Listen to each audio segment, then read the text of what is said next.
కొనుగోలు కేంద్రం ఓపెన్ చేయడం నిమిత్తం విచ్చేసినటువంటి మన ఏఎంసీ చైర్మన్ వెంకటరమణమ్మ గారికి, అలాగే మాజీ ఏఎంసీ చైర్మన్ తనకాల నాగేశ్వరరావు గారికి, మా గురువు గారు, అలాగే మా గ్రామ సొసైటీ అధ్యక్షులు కంటే కేశవరావు గారు ఆధ్వర్యంలో ఈ సొసైటీ శ్రీరంగపట్నం ప్రెసిడెంట్ వీరబాబు గారు, అలాగే దిద్దు మాధవ గారు, మన కాకవరం బ్రదరు, వీళ్ళందరి సమక్షంలో ఇవాళ కార్యక్రమం ధాన్యం కొనుగోలు కార్యక్రమం కేంద్రం మా బూరుపుల్లో జరగడం చాలా గొప్ప విశేషంగా భావిస్తున్నాను.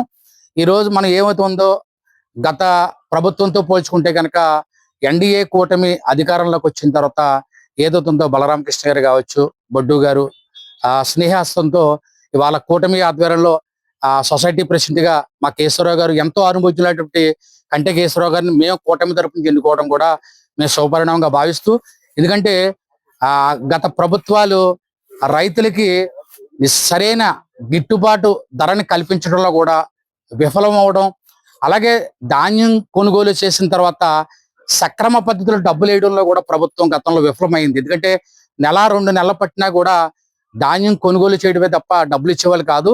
అలాగే ధాన్యంలో క్వాలిటీ లేదని తక్కువ ధరకే కొనడం, తడిగా ఉందని తక్కువ ధరకే కొనడం, ఇలాంటి గత ప్రభుత్వాలు చేసి రైతులను ఎంతో ఇబ్బంది పెట్టినాయి. ఏదైతే ఎన్డీఏ కూటమి వాళ్ళ చంద్రబాబు గారు, పవన్ కళ్యాణ్ గారు ఆధ్వర్యంలో కూటమి ఏర్పడిన తర్వాత రైతును రాజు చేసే విధంగా కూడా ఇవాళ ప్రభుత్వం మంచి కృతనిశ్చయతో ముందుకు పోతుంది. ఏమవుతుంది కనుక రైతు ఏవైతే ధాన్యం కొనుగోలు కేంద్రం పెట్టి ఇమీడియట్గా కొన్న 24 గంటలకే కూడా రైతు అకౌంట్ లోకి డబ్బులు వేసే మంచి ఆలోచన తీసుకొచ్చి సక్సెస్ 100కి 100% సక్సెస్ అయిందికి ఎన్డీఏ కూటమి కారణం అని చెప్పేసి. ఎందుకంటే రైతుని ఎప్పుడూ కూడా రాజుగానే చూడాలనే ఉద్దేశంతో ముందుకు పోతుంది ఇలా ఎన్డీఏ కుటుంబం.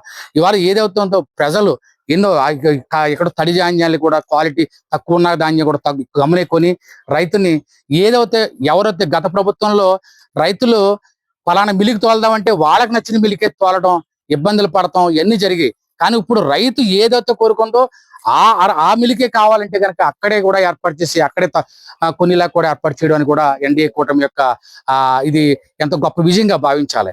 ఈ రోజు ఏదైతే ఉందో నరేంద్ర మోడీ గారు, ప్రధానమంత్రి నరేంద్ర మోడీ గారు సొసైటీలు బాగా డెవలప్ చేయని ఉద్దేశంతో మన ఇండియా వాడికి భారతదేశంలో 66,000 సొసైటీలు ఉంటే కనుక దాన్ని లక్ష దాటి విధంగా కూడా ఇలా కార్యాచరణ చేయబోతున్నారు నరేంద్ర మోడీ గారు. అలా ఆంధ్రప్రదేశ్ ముఖ్యమంత్రులు చంద్రబాబు నాయుడు గారు, పవన్ కళ్యాణ్ గారు అధ్యక్షతను కూడా ఈ సొసైటీలు బాగా డెవలప్ చేయని ఉద్దేశంతో కూడా ఒక కార్యాచరణ రూపించారు. దీనికి రీసెంట్ గా మొన్న 20 రోజుల కింద కూడా ఒక కమిటీ కూడా దీని మీద ఫామ్ చేస్తున్నారు. లక్ష సొసైటీలుగా తీర్చిదిద్దాలని. దాని నుంచి ఇప్పుడు దాకా కూడా ఈ సొసైటీల్లో రైతులనే భాగస్వాములు చేశారు తప్ప ఇప్పుడు రైతుల వరకు ఆగింది. కానీ ఇప్పుడు తీసుకున్న నిర్ణయాలు మన స్టేట్ గవర్నమెంట్, సెంట్రల్ గవర్నమెంట్ తీసుకున్న నిర్ణయం ఏంటంటే దీని నుంచి ఏదైతే ఉందో ఫిషర్మెన్ సొసైటీ, మనం ఎవరైతే ఫిషర్మెన్ సొసైటీ ఎన్నుకున్నారో ఈ ఫిషర్మెన్ సొసైటీని కూడా భాగస్వాములుగా చేయడం, అలాగే పాల వర్తక సంఘాలను కూడా భాగస్వాములుగా చేసి వాళ్ళ నుంచి తక్కువ వడ్డీలకి రుణాలు ఇచ్చి ఏదైతే ఉందో చిన్న సన్నకారు రైతులు కూడా డెవలప్ చేసే విధంగా కూడా ఇలా కూటమి ప్రభుత్వం మంచి రూపకరణ చేయబోతుంది. ఖచ్చితంగా ఇది ఒక మైలురాయి.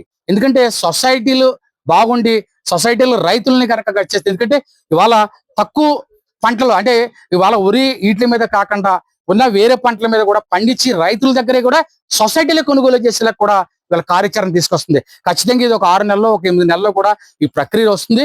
వస్తే కనుక జనాలందరూ కూడా చిన్నకారు రైతు కూడా ఇవాళ రాజు అయ్యే అవకాశం కూడా కనపడుతుందని చెప్పడం జరుగుతుంది.